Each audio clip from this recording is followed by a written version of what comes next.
Hey guys, thanks so much for checking out my show. Really appreciate it. Please click to subscribe. Big development in the Melodee Buzzard case. That is the missing 9-year-old girl out of California. There is now a man who has come forward who says that Melodee's mom told him that she left Melodee with someone in Utah, okay? Does this mean that Melodee could be alive, or is Melodee's mom making this whole story up? I'm digging into the latest that we're hearing from police, the latest that we're hearing from that man, and what a former FBI agent thinks of all of this. All of it coming up in this episode of Brian Entin Investigates. All right, so I want to go over everything that this witness, Tyler Brewer, said. He spoke to my colleague at News Nation, Nancy Liu, and I'm going to break down literally everything he said because it's so interesting that he had this conversation with Melodee's mom and some of these explosive things that she said. But first, let me give you just a little bit of the backstory for some people who may have forgot the key points here. 9-year-old Melodee Buzzard, she's not been seen in more than a month. Her mother, Ashlee, is not cooperating with police, which is obviously very strange. Your daughter goes missing and then you decide not to cooperate at all. We know that Melodee and her mom were together on October 7th, 2 days before the most recent sighting, and they had actually rented a car and headed out on a several thousand-mile multi-state road trip that took them from California to Nebraska and then back in 3 days. But as far as anyone knows, only Ashlee returned from the road trip. So the mom returned, but the daughter Melodee did not return. So the search, it's expanded. Authorities have released pictures of Melodee at the car rental in what is apparently a wig. They say her mom was actually known for wearing wigs, and you can see her mom wearing wigs in other photos. But back to the newest developments and this witness, Tyler Brewer. Melodee's mom, Ashlee, was charged with false imprisonment last week in a case that police are calling unrelated to Melodee's disappearance. And that is where Tyler Brewer now comes in.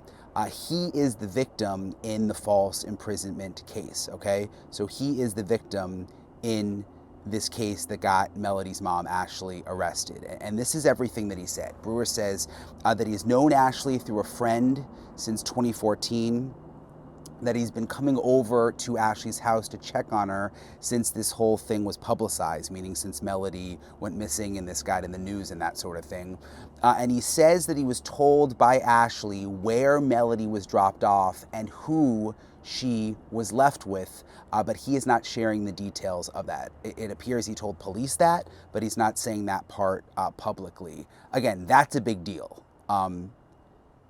He says she told him where Melodee was dropped off and who Melodee was left with. But here's sort of the kicker to that. He says he's concerned that because of her mental history, what she said may not actually be true. So what Ashlee said, she could just be making this up.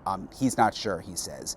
This all happened in terms of this conversation on November 6th, when he was at Ashlee's house, again, when he went to check on her. And he says that Ashlee started acting irrationally, accused him of working with police, accused him of working with the paternal side of the family to take Melodee away from her. She said she kept he says that she kept shutting her eyes during this conversation, making fists, even blocked the door from preventing him to leave, that goes back to these false imprisonment charges.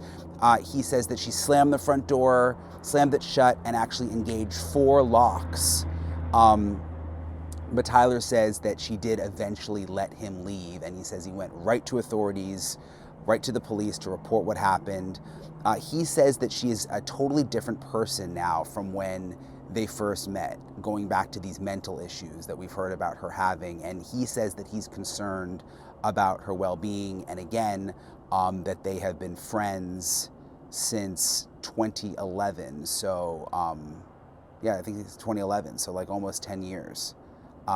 So what does all of this mean? I'm sorry, not almost 10 years. Gosh, I can't do math. Almost 15 years it's been since they've known each other.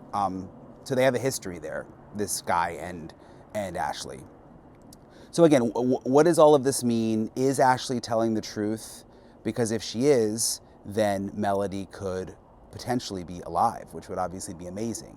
But if police really thought Melodee was with a Utah man, wouldn't the focus be in Utah right now, where it seems like, at least to us on the outside, that the police focus remains in California and on Ashlee. So there's a lot of moving parts here. I'm joined now by Steve Moore, former FBI agent. Thank you for hopping on with me, Steve. It's interesting. When I first saw this, I thought of our conversation on the show a couple days ago, where you suspected that this was going to be an older case where the authorities were going back and looking and trying to find a way to bring her in. And now, come to find out, this man first went to law enforcement saying that she had basically kind of like locked him in her house. What's your reaction? Well, that's kind of what I was thinking before, that they kept this potential arrest or indictment, whatever. It's not an indictment, but this particular crime in their hip pocket in case they needed to roll her up, which they eventually needed to. It also indicates to me that they investigated everything that this person said that she told him about the location of the child, and were unable to locate her. So he said that Buzzard kept shutting her eyes, making fists, blocked the door, prevented him from leaving, then slammed the front door, engaged 4 locks on the door. And he said she eventually let him leave, and he went straight to authorities. Why don't you think they made an arrest then? Because they, first of all, they didn't want to make an arrest. Usually in situations like that, they probably had surveillance on her, and they were likely hoping that she in some way would lead them to either the child or somebody who knew where the child was. It's very important, once you have somebody who is your prime subject, as the FBI would call them, to get as much intel from that person as you can glean before you even say a word to him sometimes. And he is saying that that Melodee's mom, Ashlee, told him that Melodee is in Utah and that she was left with someone, but he told police that she didn't share any further details except to say that the suspect the girl's with is in Utah, and then also said that he wasn't sure if she was telling the truth. What do you Right. make of that?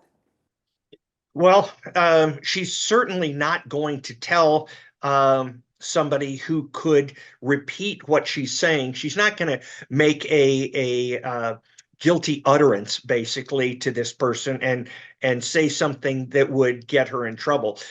So my blink is that she lied to him, and was.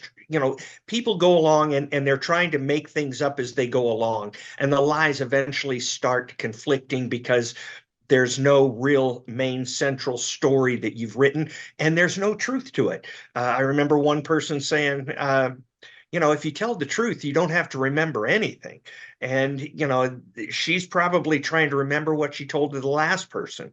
So to me, that was a lie in furtherance of a potential crime.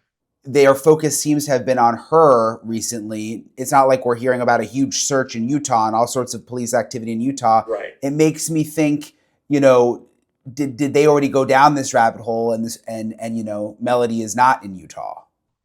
Yeah, the agents or the police are working with the FBI, and so you have agents in Utah who could immediately go to any logical person that she might have known in Utah and investigate that.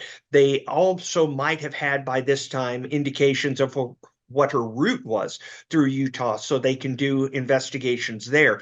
But without a name and an address, there's nothing that they could really dial in on. If even if they had an address and a name, the Bureau would have gone in and sussed that out already. And the fact that Melodee has not turned up after that information is just kind of sad. It's kind of interesting too that this man has known the family, he says, since 2014.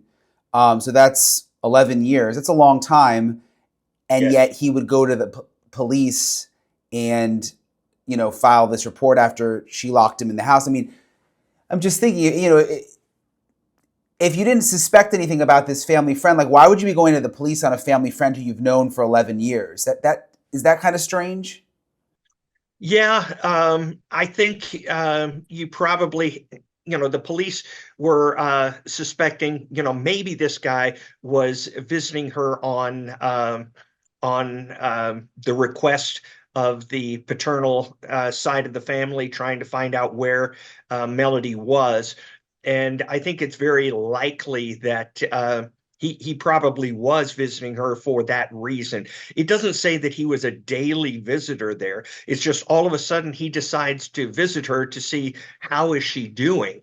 Well, it also sounds to me like maybe visiting her for the family, saying, "Hey, give me some information, give me something," and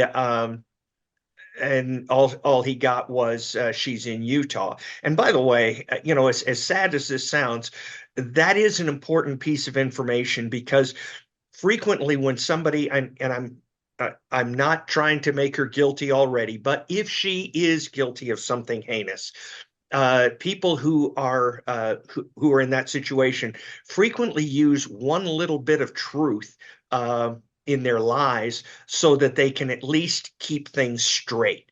And so Melodee may be in Utah, whether she's alive or not, we don't know.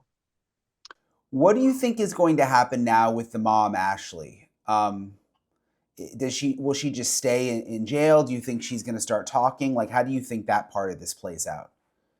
Well, whether she starts talking is really kind of up to her, but it does make it easier for authorities to process all of her information, all of her social media, things like that, anything on her computer. They're gonna mirror that computer and find out exactly what website she went to, how did she determine her route, all this type of stuff. Same with her phone. So they're gonna have kind of a treasure trove of information now that she is in custody. And my guess is they're gonna try and keep her in custody until they find Melodee.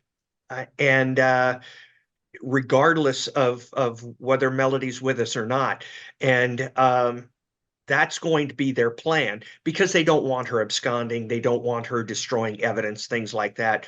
And as we spoke before, I think they were probably following her and had come to the determination that there was no more information that she was going to lead them to. Do you think there's anything else they know that they could arrest, add charges at this point, but they're just waiting? Yeah, I think, Brian, that they probably got a whole host of child endangerment charges that they could hit her up on to keep her in there in jail for a long time. But I think what they prefer to do is wrap that all up together in whatever the outcome of this case is. And sometimes when you get somebody who's been playing games with you, who've not been telling the truth, and you let them experience jail for a month or two, it changes their calculus. They start realizing, oh, this is for real. This is forever. Maybe I can make a deal not to be in here forever. And so frequently this will motivate somebody to change their mind about the strategy they've been using. And sometimes it's not a bad idea. Not a bad idea, but it's not a bad thing for law enforcement when the suspect gets an attorney, because frequently the attorney will tell them, you're screwed. you know um, you need to make your best deal, and the best deal you can make is because you know something they don't. You know where she is, alive or dead. You know where she is. You can trade that for not being in here possibly forever. That's interesting. You don't normally think about sometimes the attorney actually helping your side. It, it is, when you've got a slam dunk case, sometimes the attorneys actually go in and speak truth to the person and say, listen, I'm an attorney. I don't do magic tricks. You are going to jail for a long time, probably forever. But you can trade. You've got something of value to them. How long do you think they can actually keep the mom in jail? I mean, this case isn't even related to Melodee missing. Do you think she could end up getting bond? if she gets an attorney that's pretty clever, but at the same time, um, it's no secret that she's a suspect in the missing daughter case here. So a judge is going to know that, and he's going to know why they're wanting to keep her in there. And so I understand now she's under $100,000 bail. So absent somebody changing the judge's mind, she's going to be in there until she can post $100,000 bond, or um, or they convict her, or they don't convict her, they acquit her. But she could be in jail until her trial on those charges are over, and likely she'll do jail time for that. And so if she doesn't make bail before that trial and she gets sentenced to a year or two, that's how long she's going to be in jail. This friend Tyler said that Melody's mom Ashlee told him where and with whom she dropped Melody off, although he is not sure whether this information is true. So, do you think authorities have already figured out like if that person is even real? Yeah, yeah, I think they have, Brian. First of all, I was an agent in Salt Lake City. It's not easy, not hard to find people in Salt Lake City. So they'll be able to determine whether the address is an actual thing, whether the person is an actual person. And even if it's not, you're going to find out that they mentioned a city and a place, and very likely they could have gone through that area. It's helpful, but the fact that they haven't come up with Melody is very telling.